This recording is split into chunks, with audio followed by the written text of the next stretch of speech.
Hello, I'm Sonia Trejo, and welcome to The Small Voice Within.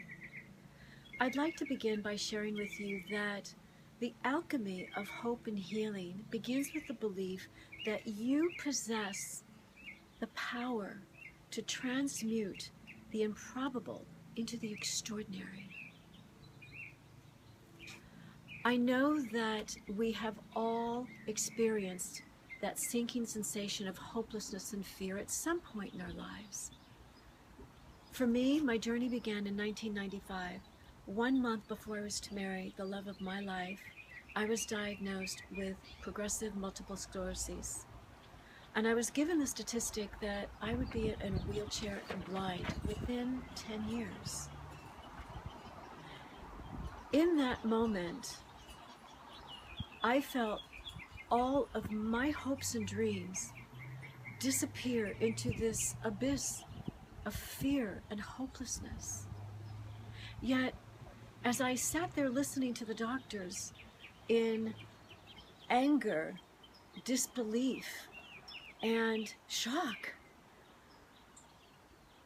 I couldn't help but feel that small voice within the very depths of my soul saying, "Not so, not so." Yet I was a good patient, and so I followed the doctor's protocols of prescriptions that showed hope in keeping my MS at bay. Yet within 4 months, I began losing mobility in my right leg. The fatigue was debilitating, the pins and needles sensations in my feet, and the foggy brain was just overwhelming. It was as if someone inside was trying to speak, but I just couldn't access the words. And I couldn't recall recent conversations.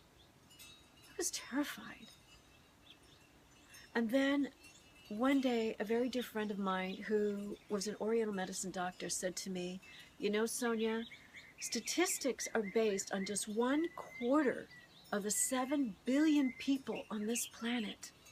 So you have a choice, my friend. You can either choose to heal or you can choose to be a statistic. You choose." I didn't know I had a choice. I'd never been given one. I was only given statistics.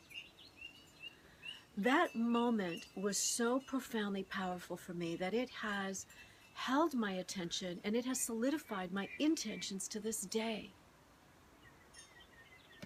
Shortly thereafter, I retired from the fashion industry and dedicated my studies to health and wellness and neurosciences and healing from the inside out. And I remained symptom-free for many years until 2004.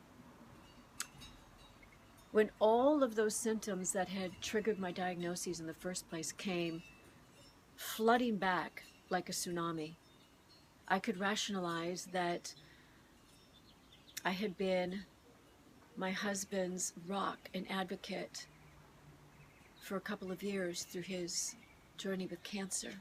I figured anybody would feel the same way I did. But the days, weeks, and months that followed my husband's passing were excruciating as I continued to tumble down that rabbit hole of hopelessness and fear and just surrendering to whatever was happening. I remember waking up on the bathroom floor one morning in a fetal position thinking to myself, did I die too? Did I allow MS to take my life? Did I buy into that? Yet, in that moment, I could also hear that very small voice within growing louder and louder. Not so. Not so, Sonia.